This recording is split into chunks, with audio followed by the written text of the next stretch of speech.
स्वागत है आपका हमारे चैनल पर। हमारे शास्त्रों में मां को देवी का रूप माना गया है। वो कभी नहीं चाहती कि उसके बच्चे को दुख हो। फिर भी कुछ ऐसी परिस्थितियां आती हैं जब मां का क्रोध, घमंड या मजबूरी उसे अपने ही संतान को श्राप देने पर विवश कर देती है। ये कथाएं सिर्फ कहानियां नहीं, जीवन के गहरे सबक हैं। चाणक्य नीति में भी कहा गया है, क्रोध से बड़ा कोई शत्रु नहीं। तो चलिए इन दो अवस्थाओं को समझते हैं। लाइक, सब्सक्राइब और घंटी जरूर दबाएं। शुरू करते हैं। पहली अवस्था, घमंड और जीत की चाह में। ये कथा महाभारत और पुराणों से जुड़ी है। कद्रु नाम की माता, जिनके पुत्र सर्प, नाग थे, वो महर्षि कश्यप की पत्नी थी। महाभारत की ये कथा कश्यप राशि की दो पत्नियों कद्रु और विनता से जुड़ी है। एक दिन समुद्र किनारे टहलते हुए उन्हें देवों का दिव्य घोड़ा उच्चैश्रवा दिखाई दिया। उसके रंग को लेकर दोनों बहनों में बहस छिड़ गई और बात एक शर्त तक पहुंच गई। सूर्यास्त के समय उस सफेद घोड़े की पूंछ का रंग क्या है? कद्रु ने अहंकार में कहा, काली। विनता को अपने सत्य पर विश्वास था। उसने कहा, सफेद। शर्त बहुत बड़ी थी। जो हारेगा वो जीवन भर जीतने वाले की दासी बनेगा। दुर्भाग्य से छल के कारण विनता ये शर्त हार गई और अपनी ही बहन की दासी बन गई। असल में कद्रु ने अपने नाग पुत्रों को आज्ञा दी थी कि वे जाकर उस सफेद पूंछ से लिपट जाएं ताकि वो काली दिखे।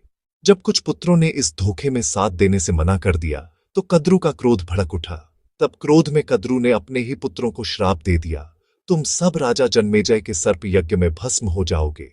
और ये श्राप सत्य हुआ। आगे चलकर अपने पिता की सर्पदंश से मृत्यु का बदला लेने के लिए राजा जन्मेजय ने यज्ञ किया, जिसमें लाखों निर्दोष सर्प भस्म हो गए। दोस्तों, यहां मां का घमंड और जीत की लालसा इतनी बड़ी थी कि वो अपनी संतानों के भविष्य को ही दांव पर लगा बैठी। अहंकार के यही तो संकेत हैं, जब इंसान सही गलत का भेद भूल जाता है और सिर्फ अपनी जीत को ही महत्व देता है। ये बताता है कि क्रोध और अहंकार मां बेटे के रिश्ते को भी तोड़ सकता है। इससे हमें दो बातें सीखनी चाहिए। पहला, कभी भी गुस्से में कोई फैसला न लें, और दूसरा, परिवार में संवाद बनाए रखें ताकि गलतफहमियां न पनपें। अब दूसरी अवस्था, जो और भी करुणामयी है, जहां एक मां अपने पुत्रों के पूर्व जन्म के श्राप से मुक्ति के लिए कठोर कदम उठाती है। ये कथा भी महाभारत से है।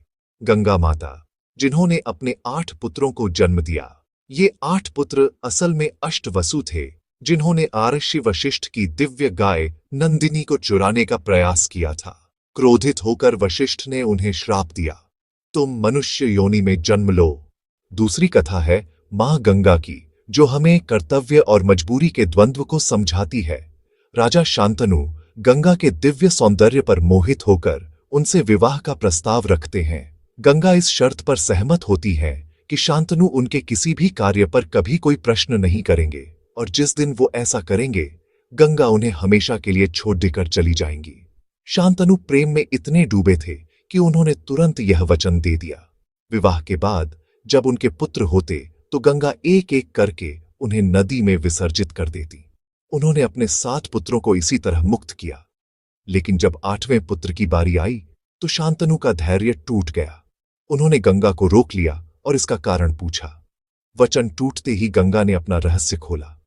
उन्होंने बताया कि ये 8 पुत्र असल में अष्टवसु थे, जिन्हें आर्षि वशिष्ठ ने श्राप दिया था। गंगा तो केवल उन्हें इस श्राप से मुक्ति दिलाने का माध्यम बनी थी।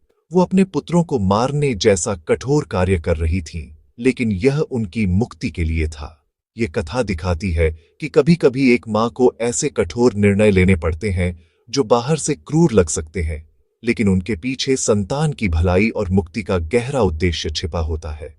सोचिए, उस मां के हृदय पर क्या बीती होगी जिसे अपने ही अंश को बहाना पड़ा। दोस्तों, इन कथाओं से यही सीख मिलती है कि मां का दिल कभी नहीं चाहता कि संतान को दुख हो, लेकिन पूर्व कर्मों का बंधन कभी-कभी ऐसी विवशता पैदा कर देता है। हमेशा अपने विवेक और संयम को बनाए रखें और मां बेटे के पवित्र रिश्ते का सम्मान करें। मां का आशीर्वाद ही सबसे बड़ी शक्ति है। कमेंट में बताइए, क्या आपने कभी ऐसी कथा सुनी है जहां मां का निर्णय कठोर होते हुए भी संतान के हित में था? धन्यवाद देखने के लिए। जय माता दी। जय Shri Krishna. Like, share, subscribe जरूर करें। अगले वीडियो में मिलते हैं।